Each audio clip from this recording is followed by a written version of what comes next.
Hello and welcome to everyone for joining us this morning for our final Cert Matters Live online 2021 session. My name is Andrew Griggs. I'm the COO at Prodigy Learning and your host for this morning's webinar. I cannot believe that we've reached the end of our Cert Matters series. We're very lucky to have had some amazing and fantastic speakers across the last month. If we think back to the start of June, we had a fantastic session with TAFE SA, with Frank and S in Australia, with Deakin University, with Goanna Education, all talking about the digital challenges and changes in Australia and the fantastic work that they're all doing. We moved on to have Anthony Salcito, the Vice President of Worldwide Education within Microsoft, talk to us about the future of education and learning and the role that AI is possibly going to play in the not so distant future. That was backed up by a fantastic session with Alex Warner from the Institute of Technology in Milton Keynes. And we've had some fantastic customer showcase sessions, which included Birmingham City University. We had Sheffield Hallam University, Freshfields Brookhouse Doring, a large legal firm, talking about the value and importance of some of the digital certifications on them as a business and as they approach their recruitment. And then we've had our fantastic product sessions. Last week we had LearnKey presenting on the challenges and changes over the last year regards online and video learning and how they've seen a huge growth and demand in an uptake in video learning and online content. And then we had that excellent session yesterday from Jeffrey Lewis and from Ashley Walton of Certiport, talking us through the changes to the certification programs. But I'm sure you'll agree by the end of this session that we've certainly saved the best until last. If you've missed any of our Cert Matters presentations, any of our sessions, do not worry. We have them for you to watch back on demand on our Cert Matters website. This session today will be up online this afternoon once we've completed today's session. To view those, go to www.certmatters.com, and as I say, you can watch those with a nice cup of coffee whenever you've some spare time.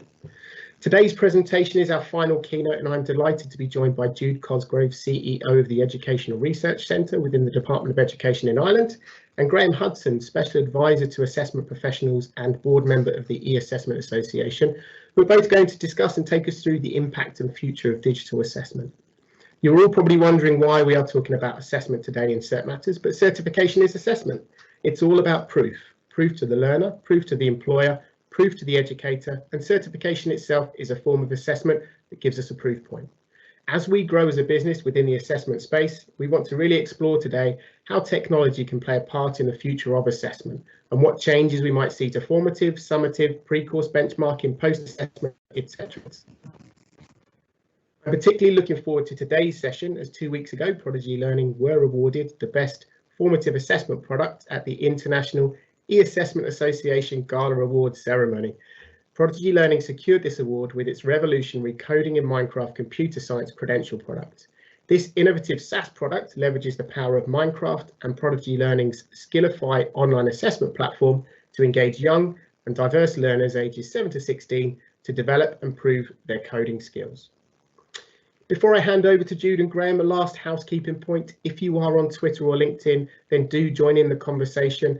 If you have any questions that you would like to pose to our panel or pose to us, do post them on Twitter or do use the Q&A feature within Teams Live. You can find that in the menu tray at the top. If you are tweeting or messaging on LinkedIn, don't forget to use the hashtag CMLive21.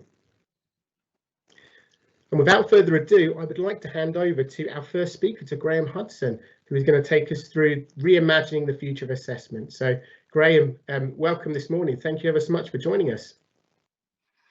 Thanks very much. I'm very pleased to be here. So I'd like to talk about the place of assessment now and technology within it. I'm Graham Hudson, and as Andrew said, my business is GA Partnership. I've been in assessment for over 35 years now, delivering mostly high stakes, high volume tests and exams, and as well as that, developing the uses of technology to improve marking processes. And now I'm a consultant working to help organisations transform their services into the digital environment. Now, I'm sure most of you, if not all of you, have read something of Peter Drucker, that management guru of the 20th century, the effective executive managing for the future, or managing challenges for the 21st century, to name but a few. Of course, he's also credited with some extremely useful insights. And one of my favorites is this: if you can't measure it, you can't improve it. And you might think, well, what's that got to do with what we're talking about this morning in relation to assessment, technology, and education? Well, I think it's central, and I'll explain a little bit more about that as I go on, because in order to show that we have development, progression, and learning, we have to know where we are when we start and where we get to towards the end. Now, I'm going to show you a picture of one of my holiday snaps, and you might think that's slightly strange to be showing my holiday snaps on a seminar about assessment. Well, I don't know whether any of you know where this place is that I've got here, and if you want to put it in the chat and see if you've got it right, please do. But it's actually on the Outer Banks on the east coast of the United States. And it's a place called Kitty Hawk, and it's where the Wright brothers spent quite a long time getting to the point of powered flight. And those markers in the ground there represent the 4 attempts that they made on the 17th of December 1903 to get their plane off the ground and demonstrate powered flight. Now, what do you notice about those markers? Well, the first attempt is the closest marker, the second attempt is the next marker, the third attempt is the third marker, and somewhere in the distance down there is the fourth marker. What does that tell you? It tells you that what they did was measurable. It also tells you and gives you some idea of progression. It was something measurable. It was a distance set in stone, literally. And it was on a particular date, 17th of December 1903. And it's measurable. That happens to be 65 years and 7 months until the first man stood on the moon. So 65 years after first powered flight, the first man stood on the moon. And that happens to be 51 years, 6 months and 14 days ago. That was a measurable event. So what do we learn from it? We learn, first of all, that the achievement happened. We learned, secondly, that it was measurable and the distance was recorded. It shows progression on that day. The 4 attempts got better as they practiced and flew their plane. There's progression from the first manned flight to the first man on the moon, and nearly as much time again between that event and now. And what other progress has happened in our environment and world since that date? And this challenges with reality, because this is what students who we are teaching, setting the learning environment, actually want to understand. These are some of the things that these students want to know and to engage with. It chimes with reality. It makes feedback on learning part and parcel of that environment. And I want to show you this quote from Dylan Williams. And I think it's a terrific quote, because those parts I've highlighted really identify why it's important for us to engage in this. The teacher's job is not to transmit knowledge nor facilitate learning. It is to engineer an effective learning environment for the students. The key features are that they create student engagement, allow teachers, learners and their peers to ensure the learning is proceeding in the intended direction. And the only way we can actually do that is through assessment. That's why assessment is the bridge between teaching and learning. So maybe that's dispelled any assumptions that you might have had about this part of my presentation. And here's another quote, which is from Race, Brown and Smith. Nothing that we do to or for our students is more important than our assessment of their work and the feedback we give them on it. The results of our assessment influence our student for the rest of their lives and careers. Fine if we get it right, but unthinkable if we get it wrong. So we are in a pivotal point in the education process. It's our real duty to give people and learners the best life chance that they can. And to do that, we have to put assessment as a central part of that. So picking up on that little theme about the kids that we looked at earlier, there are 3 purposes, as I see it, to assessment in this context. First, one of learning. The second We can see here intervention and how they map onto those ideas and things that we know that the students want to learn. And then the third, accountability. And I've mapped those two against the students' aspirations. And finally, overlaying all of that within this context of learning and assessment is students' motivation. Because finding out what you have learned, assessing the progress that you've made, giving time for reflection and seeing how well you have done is all part of that motivational loop. So how do the key areas of learning fit in here? And this little chart here, I'm grateful to my friend Patrick Craven from City and Guilds. And I think it shows a very useful spectrum of how assessment types fit into the picture. So if you look at that chart, you've got complexity of assessments on the y-axis and assessment types on the x-axis. And we're pretty familiar with that left-hand end in the digital environment. The objective test, multiple choice, all various variants of that, hotspots and all the rest of it. But as you progress more to the right, the assessment items become more complex, and traditionally we have had to involve more human marking.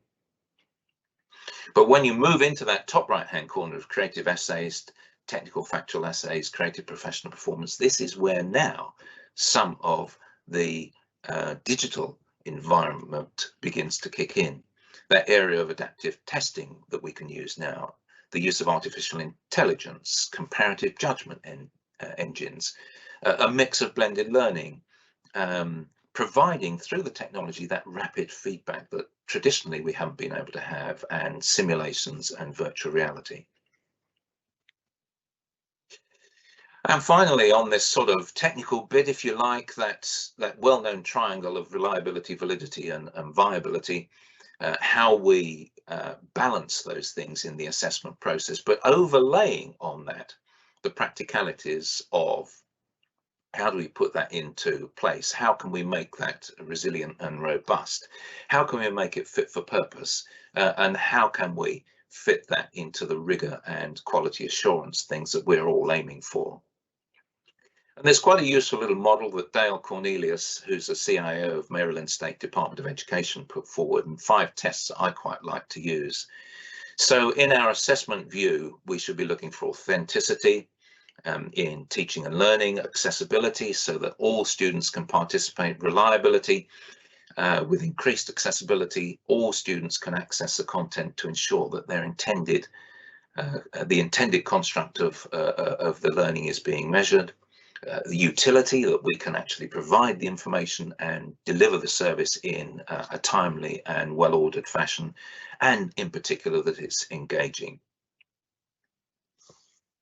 And here's a vision actually that was created recently with colleagues within Prodigy Learning. And I like this vision. It's an application of technology enhanced assessment to enable students to have a clear view of their educational achievement. They're visibly rewarded. The technologies engage them because after all, we are now dealing with digital natives. We can apply authentic assessments, and students' progress will be readily available for those who want to know, and users, and recognised in some method or another, particularly through micro-credentials. Now, here's a couple of examples that I thought you might be interested in. Again, some examples funded through evidence-based research in the US. This is an example of a reading program. It's diagnostic and formative for oral reading. It's grade 1 to 5 students in the States. Anything that this program does is evidence and research based. They won't fund it unless there is clear evidence that there is an effect in terms of learning, progression and developing students. And I'll just show you a little bit of a clip of a student using this. Josie has a new pet. It's a big blue bird named Mac. He can talk and sits on the dog's back. Now, in your own words, retell what you just read about Rosie and her bird. Rosie has a big blue bird and she can bark and also dance and talk. What's the name of Rosie's bird? Mac, What type of animal is Rosie's other pet? a dog. Immediately after a student completes a Moby Read assessment, results are available for teachers, either in the class roster or through student performance charts. And I think you can see there the importance not only of using that application, but the immediate feedback that you get for the student and the teacher. And here's another example of simulations. This is a medical environment, and this is a gamified product produced by Doug Watley at Breakaway Games. And what's interesting is that the research shows that the correlation between physicians learning their craft and real life application of these things actually is very high.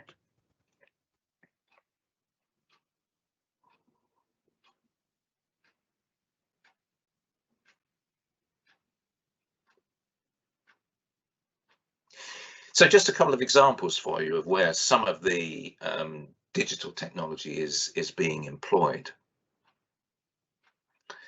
And just as I get to the close, I wanted just for us to think about how do we influence the environment in which we are in, and what does it mean for us as a profession?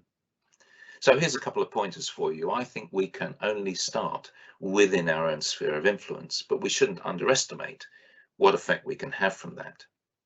We can work with others on a local, national and international basis with like-minded organisations. And I think you'll see through things like Cert Matters Live and the support that our organisation, the E-Assessment Association, gives, that there is great power in doing that. Considering what's important for our stakeholders and your stakeholders in this respect, especially if you're in an institution with your students, what can be done now to incrementally introduce methodology that improves that process of teaching and learning. And finally, as a governor myself of a primary school, it's a question that I constantly ask myself: whose best interests are we really here to serve? And you know as well as I do that there's only one answer to that, and that is the students and the children within our charge. And just a final thought from a report that the government here in the UK commissioned in 2015 and then extraordinarily took absolutely no notice of at the end, but it's still a great report if you ever get the chance to read it, the ETAG 2015 report chaired by Professor Stephen Heppel. And what he said, and I think it's a salutary one for us to consider in this environment, that trying nothing new is reckless. So often we think that actually doing nothing is the safest thing. But now that we're in this environment with Gen Z, digital native students coming through our care, doing nothing is reckless. And it's dangerous. It puts our economy, our political stability and our well-being at risk. And I love this phrase, a sad way to extinguish joy in learning, both for students and for learning professionals. So I hope you'll take that one away with you and give it some thought in the context of your sphere of influence and what you can do. So thank you very much for your time. And I'm going to be handing over to my co-speaker, Jude Cosgrove. Thank you ever so much, Graham. Just before Jude does present, look, that was perfect, and that's really kind of, if we're thinking of the themes that run across Cert Matters, you know, we've had obviously discussion and presentation around certifications, the value of, but that's really got us thinking about what makes up a valid assessment, what makes up a true assessment. And look, thank you for that. I think that's a fantastic session there. Just a reminder for everybody, we will come back to questions at the end. So if you do have questions, do post them for our guests. But now, yes, absolutely, Jude, we'd love to hand over to you to finish up our Cert Matters series. Thank you for joining us this morning. Thanks very much, Andrew, and it's wonderful to be here this morning. Thanks, Graham, for the really thought-provoking presentation. Graham is going to kindly drive my slides for me this morning, so I'll be occasionally saying next slide, please, to Graham. So thanks for that, Graham. So a difficult presentation to follow up on because there's so many important and interesting points made there. The couple of things I'm going to talk about this morning are mainly arising from reflections that I've had in the last year or so. So yeah, it's a more of a reflective conceptual presentation perhaps than looking very specifically at AI, but I'll get there towards the end of the presentation. So moving on to the next slide, I'll just, I suppose, introduce myself. First, I'm Chief Executive of the Educational Research Centre in Dublin. I've been in this role since September 2018, and for about the 20 odd years before that, I've been working mainly in the area of educational research. So I refer myself to a research nerd. When I talk about what I do, I have a lot of interest in and experience of working with schools, trying to understand how they use digital technologies. I work with large-scale assessments. I work with standardized testing in schools. So what is the URC? Well, we're quite a small organisation, and perhaps one way to characterise us as an organisation is we're a little bit of a tortoise as opposed to a hare. And as I talk a bit more about the ERC, that'll hopefully become clearer as we move to the next slide there. So the ERC is young and old. It was founded in the mid-60s. However, it only became a statutory agency of the Department of Education 5 or 6 years ago. We're small, we've about 40 staff who work together in small collaborative teams, and we have a dual statutory function. The first of which is providing tests to schools and supports for those tests, and the second is the conduct of independent research, which is mainly commissioned by the department. We're also the national centre for these big large-scale assessments such as PISA, PIRLS and TIMSS. So next slide there, please, Graham. Thank you. As I'm thinking about assessment and the context of the ERC, and I'm going to draw on examples from the national context of Ireland, but I suspect some of the themes I'll be touching on will, I hope, echo and resonate with other countries. I keep returning to the notion of transition. So within our own work and within the broader context of the education system in Ireland, we're within a process of transition from paper-based to online testing in a few different contexts, including standardized testing in schools and also within international large-scale assessment programs. And this transition is throwing up a lot of very interesting and challenging implications. The first one that I can see is a need for a national assessment strategy or framework. We don't have one at the moment, and I think it would be great to have one. Not an easy task by any means. The other implication is this very interesting area of advances in both the technological, methodological approaches to testing, adaptive testing being one example, and the scaling of the test data and analysis methodology. So that's an area that's growing and developing quite rapidly. With all of this, of course, there is a risk of fragmentation of both ideas and approaches in this very complex, evolving psychometric and digital technology landscape. And then if I look at and think about schools, teachers, students, there are challenges at the school level in terms of infrastructure, connectivity and things like that. And also what schools, teachers, school leaders, students may need in terms of allowing them and enabling them to get the most out of digital technologies. So these are some thoughts I've been having when I think about this area.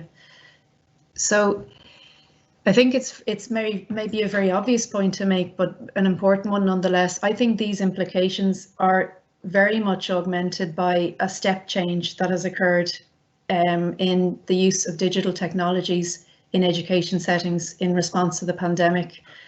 I think schools, teachers, leaders and students in Ireland have, and I'd say in other countries as well, have made an absolutely superb response to the pandemic to continue teaching, learning and assessment.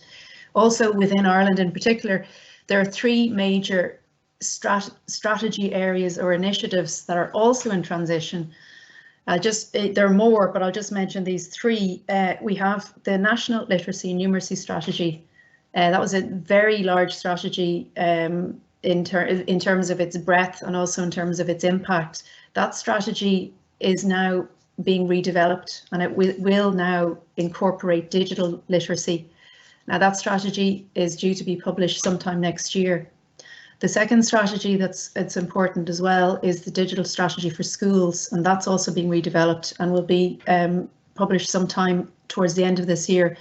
And then we have an ongoing reform in the area of senior cycle, or in other words, upper secondary. So there's a lot of sort of moving parts going on at the moment nationally.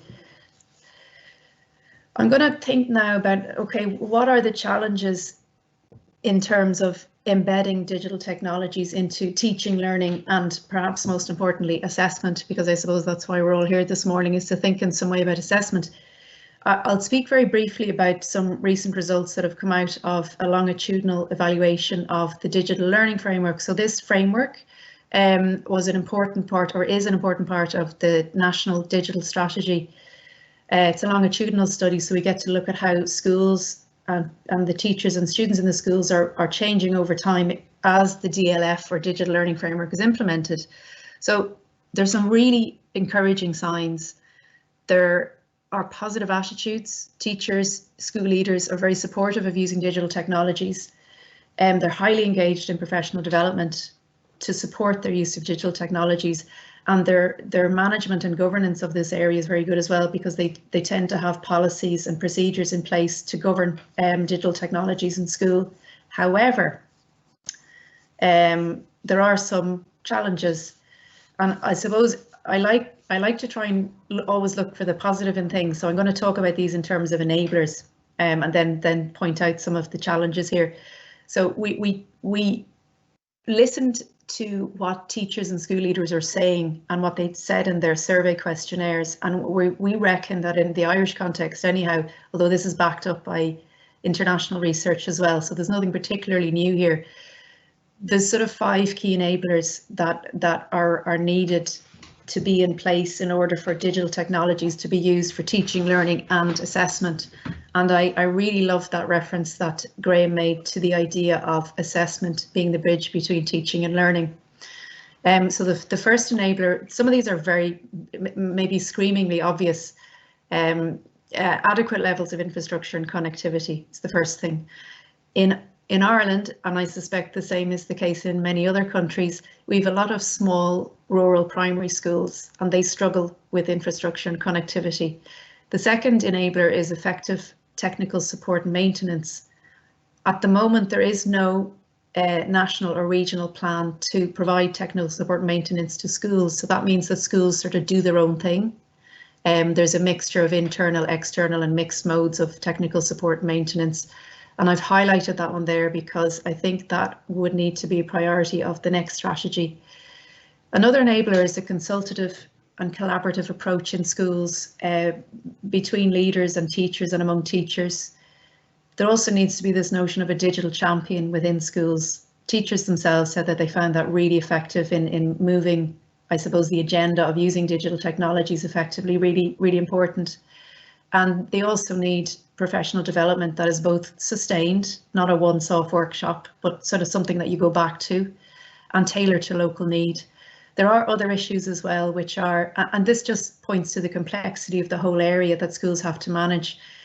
There are some challenges in terms of decision making as to what does my school need? What's the best set of devices for my pupils, for my students? You know, schools need advice on these things, and maybe advice to go through the procurement process. We also see that assessment has taken a back seat, and we're very curious as to why this is. So in other words, we've seen quite significant impact in terms of teaching and learning, but not so much in the area of assessment. And of course, there is the question of resources. Is the 200 million promised by government to the end of 2027 enough? Is it going to be enough to achieve all of what's desired?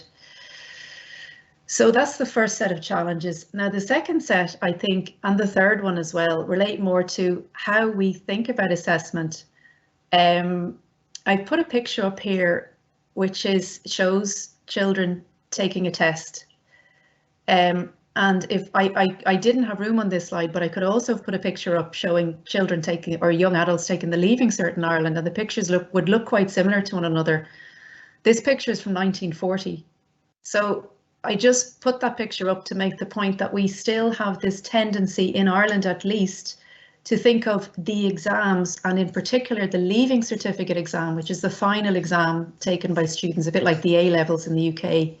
We still think of these as is done by an individual working on their own, is done in a group setting with an invigilator, is timed, is done certainly without looking up anything on the internet, should only be corrected by human beings, should not change from year to year, and should result in a nice proficiency distribution of school completers that sorts and allocates them to places in further higher education.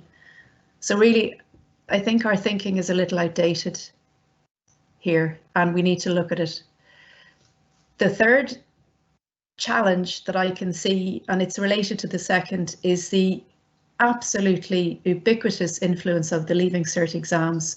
Again, I find this area very interesting because you can talk to anybody in Ireland, you know, about remembering doing their Leaving Cert, and people talk about getting nightmares for years afterwards and finding it so stressful, and it's still the case. So the Leaving Cert tends to be academic in focus. Although about 25 years ago, 2 alternative programs were introduced, vocational and applied programs. However, you still only have about a quarter of the Leaving Certificate cohort taking these alternative pathways. So that's not very many, really. The senior cycle is under active review by a sister statutory agency of ours, the National Council for Curriculum and Assessment. And the NCCA commissioned the OECD to do a review of the senior cycle. The OECD pointed out some issues with the senior cycle to do with misalignment in 2 senses. We're saying at a government level that we've certain aspirations for the country, but when we look at the Leaving Certificate, there's a misalignment in aspirations and objectives there. There's also a misalignment between lower and upper secondary in terms of how assessments, teaching and learning are done, because the junior cycle or lower secondary has been reformed, whereas the leaving certificate or senior cycle still needs to be reformed. So there's a bit of a kind of a discontinuity, especially in terms of students' experiences when they move from junior to senior cycle. There's this very hard, rigid top-down influence happening as a result of the assessment at the end acting as a gatekeeper to third level education. And in a sense, the Leaving Certificate is trying to straddle 2 functions which are not entirely compatible with one another. One is to certify and recognise achievements, and the other is to gatekeep to third level and further ed. Another element that the OECD picked up on was the fact that the vocational elements weren't sufficiently rigorous or attractive. And of course, there are equity concerns and concerns relation to students' well-being. This final part of this slide is a direct quotation from the OECD report, and their view is that really the impact, meaning the top-down impact of the Leaving Certificate, is such that any changes made to senior cycle will have limited possibilities to succeed if the current assessment approaches are not reviewed accordingly. Now, I've put the word reviewed in red there because I just wish they put in a word like reformed or revised and made it a bit stronger. But however, let's move on now and we'll look at maybe ways forward. So thinking about our thinking, I came across this Finnish innovative digital school model, and I really like it. It's validated in the field and it's underpinned by good theory. And the starting point of the model is really that it's not sufficient to look within a school and see where are their computers, or do they have this such and such a platform, or do the teachers know how to use Office 365 or whatever the thing may be. We need to look at how digital technologies are occurring within the whole context of the school. So it's very, very obvious point perhaps. But as we move on to the next slide there, you'll see how, I apologise if I mispronounce their names, Ilomaki and Lakala have tried to position digital technologies within the whole context of the school. So I think at the school level, this is a very useful model as a thinking tool at least. But what about system level influences that are rooted in culture, tradition, and also discourse, the stuff we hear about and read in the newspapers and on social media, for example. So I think we need a different approach for the more system level change that we might want to achieve. So I'm going to talk to you now about sorry, before I introduce the other model I was going to talk to you about, I wanted to point out that I think we're sort of in an ironic situation here, because the COVID-19 pandemic taught us in Ireland and in other places that once the exams were cancelled, we had no plan B, we had no contingency. I mean, that's a very serious situation to be in. Yet in Ireland, at least, possibly elsewhere as well, there's a widely held public view that our education system is very good. It's among the best in the world. There's a pride in our education system, and there's a high level of trust in the Leaving Certificate. And at the same time, we already have these fantastic technologies to enable the build and delivery of an assessment that has those features that Graham talked about earlier. It's authentic, it's engaging, it's flexible, and so on, and is robust in terms of the types of risk that the likes of a pandemic would pose. So we're in this funny situation, but I feel that the appetite for change is there. This very long quotation is taken from a recent consultation that was done as part of the senior cycle review with parents, teachers and students in about 40 schools. And these individuals are raising exactly the same issues, really, when you look at them, that were raised by the OECD in its report. So people want change. So the next question is how? One thing that I've come across in the past year or so is theory of change. And I'm going to talk to you very briefly about it to show how it might be a useful way to achieve the big system level change that I believe is needed.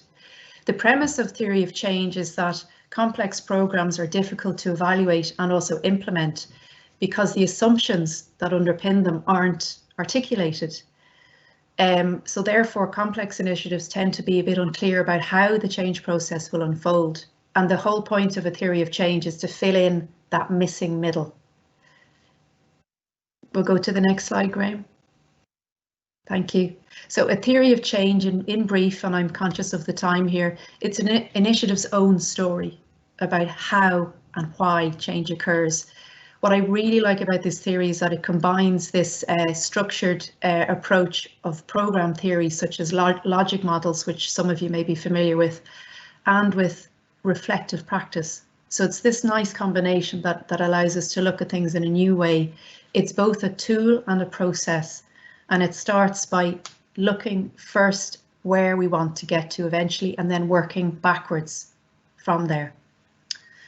So I think that this combination of structure and rigor on the one hand and consultation and reflection on the other means that we get to expose the assumptions or beliefs about the relevant conditions which enable change. Now, this in itself requires extensive stakeholder dialogue and engagement to build consensus, and I think for that we'd need strong consultative leadership. So it does work. It's used a lot in development work, but in terms of politically selling this, where, you know, silver bullet solutions and quick fixes are very attractive, there could be a bit of a hard sell here, but I'm hopeful that we'll get there. Just before I leave this topic, I wanted to emphasize the importance of maybe listening as in itself an enabler of change. I put 3 of my favorite quotations about listening up on this slide, because I believe that listening enables us to harness collective creativity, work with courage, which is something that Graham referred to, and generate respect. I think really listening is key to understanding and enabling change in this whole area. So finally, I want to think about a bit about the idea I presented earlier as I began to talk about this whole area, which is the need for coherence in this rather complex and at risk of being fragmented landscape. So I began to think about, when I was looking at this, I began to think about item response theory, which is, for those of you who may not be that familiar with it, what item response theory is it's a group of tools, basically. Don't worry about the detail.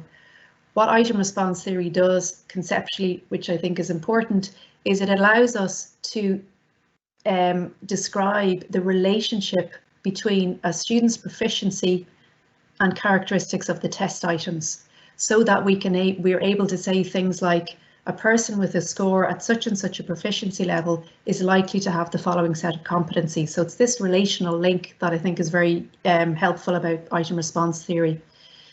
So I began to think about this and think, well, how is AI related to this? And in fact, is IRT a form of AI? And I came across an emerging field called deep IRT, which combines approaches underpinning both artificial intelligence and item response theory. And I think this could hold promise as an overarching conceptual framework to join together the thinking and the ideas and the approaches, the technical approaches underpinning both IRT and these psychometric approaches and the exciting world of artificial intelligence, because I do feel that we need to understand when we're developing an assessment how it fits within the larger frame and how it links with existing psychometric approaches. So I'll just leave you there with that thought, and thank you so much for your attention. I'll hand you back now to Andrew.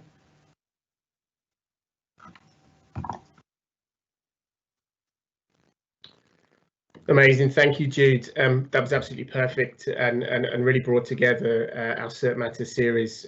Look to a fantastic close. Look, really appreciate your time. That was excellent. I think there were some really pertinent and good points there for us all to think about in terms of current assessment and what's happening obviously in the education space and how we think about reimagining assessment in the future. I think one of the points I picked up on was the challenge there with the leaving cert, which is obviously similar to GCSE and A level at the moment. And I've already put a comment into the section, but just wanted to say a big thank you and a big well done to all the teachers out there, because it's been a tough 18 months within that particular space. The teacher assessed grades, the tags over here have taken a huge amount of time and effort to obviously go through and to complete. So look, thank you to all the teachers. For those in Ireland and those in Scotland that have started the breaks, enjoy your breaks. And for those in England who are going to start your holidays in 3-4 weeks, look, thank you for everything. You've those to look forward to coming up. We've had some great questions. We've had a couple of really good questions that have been posed, which I'd like to pass across to you both, with about kind of 4 or 5 minutes left of the presentation here, but I want to try and squeeze these in if we can. Graham, the first one that came in was probably aimed more specifically for yourself, which is what country is leading in innovations of assessment at the moment, and then specifically with technology in assessment? Wow, that's a great question. I could name a number.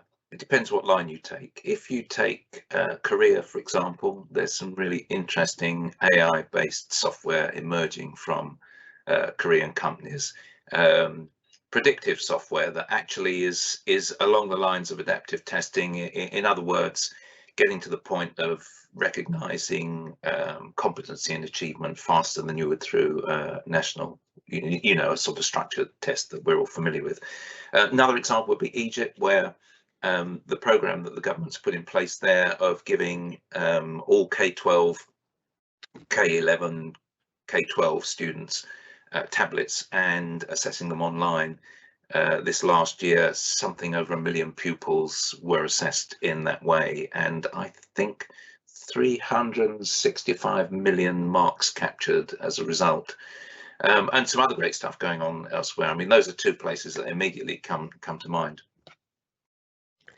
And also thinking of your presentation yesterday, Graham, and you mentioned one of your past experiences, in one of your previous job roles, where I think it was something like, was it 4 million data points you had to capture by hand in paper-based testing, and you had to deliver something like 1,800 individual packets out to schools and organisations for the assessment. Just seeing the growth and the development there, I think is, you've probably seen more than anybody how technology in assessment can really change how quickly and how easily you can maybe manage some of those data points. Absolutely, yeah. Fantastic, thank you. And one here which you can both answer, and maybe Jude, you want to jump in, or Graham. The question here is, can the speakers elaborate on what accommodations are being made towards UDL, Universal Design for Learning, and the diversity of student needs? Maybe not necessarily. I don't know if either of you want to jump in maybe on that one, or. Well, I mean, there is a greater emphasis on accessibility in the use of technology and platforms. And that comes in sort of basic forms, you know, is your website and interface compliant and things of that sort. But interestingly, just to give you a little cameo, I mentioned I was a school governor. Because we were delivering a lot of lessons online, we found that engaging students in this way increased their oracy skills, because they were having to talk online in a way that they wouldn't in a class, and increased engagement with students, because some in a class wouldn't necessarily speak where others would, but when you actually do that online, you would enable all students to have an active part. So that's just a little cameo, for example, of how what we've experienced this year can have an effect on learning. Perfect. Thank you for tackling that one, Graham. And there's a last one which I'd like to just ask you both, just to close up our series, which relates back to the micro-credentials. And how do you see the role of micro-credentials and skills passports in the future of K-12 education? I don't know who wants to jump in first. Do you want to try that one, Jude? Sure.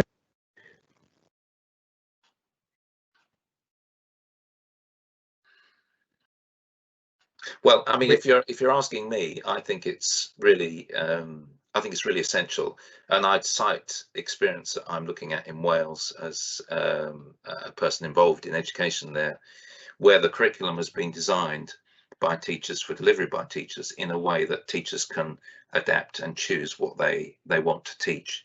I think there's opportunity there for teachers then to design their own short modules of assessment, which they can create the micro-credentials for themselves, assess their students, get the benefit of what I was talking about in terms of short learning sprints and regular feedback, but then set within a national framework to take those micro-credentials, and you can aggregate them then into a national qualification. So, I mean, that's a lot of my thinking at the moment. If anybody wants to talk to me more about that, I'm very happy to do so. Yeah, I think I'll just come in there. I think the micro-credentials, I suspect in Ireland that the place for it to start is from the top and gradually down. But I think the developments in Wales are very interesting, and we're keeping a close eye on those here in Ireland. Andrew, if I may very briefly go back to your previous question, because I'm still thinking about it. I'd be honest with you, I think that large-scale assessments like PISA, TIMSS and PIRLS are lagging behind in terms of including and supporting the diversity of needs that are out there. I think more work is needed to be done in this area. And in Ireland, I think there's an approach that actually uses a paper-based assessment, but an online scoring and reporting tool to give a greater inclusivity and accommodate diversity better. The key there was in the actual development phase of the test, making sure that I think 99.5% of all children could experience some success on the test. And then in the reporting tool, the development of tailored, customized feedback to support children's learning. So it's almost at the two bookends of the test that I think some success there has been achieved, but more work to be done in that area, to be sure. Absolutely. No, I couldn't agree more with that. Well, look, thank you both very much. We're slightly over on the time, but really appreciate you both giving up your mornings to present for us today. I think the sessions there were perfect and a fantastic way to bring our Cert Matters series to a close. So look, thank you both ever so much. Pleasure. Sadly, that is all that we have time for today for Cert Matters Live 2021, and indeed for our Cert Matters series. A final reminder to everybody who has joined us today, or anybody who maybe is listening back, that all of our sessions are available for you to recap and view on demand online. So do visit certmatters.com. They will be up there now for the foreseeable future. So if you do want to come back and view any of the sessions again, please do come and take part in those. And a further prodigy thank you to our sponsors, to our partners, to our speakers, to everybody who's taken the time and taken part in our Cert Matters series. We wouldn't be able to put together an event and a webinar series like this with so many different topic areas and so many fantastic speakers if it wasn't for the support of our partners and our speakers and everybody who's taken part. So look, a huge thank you to everybody. Lastly, before we do close out, just if you would like to understand or hear more about anything you've heard about today or in the previous sessions about any of the solutions, the technologies, then do get in touch with us. You can either contact us via our Twitter account via @CertMatters, on the Cert Matters website, certmatters.com, or you can contact us via our email info@prodigylearning.com, where we'll be able to answer any questions, or we'll gladly obviously talk to you further about anything that you've seen or heard across the series.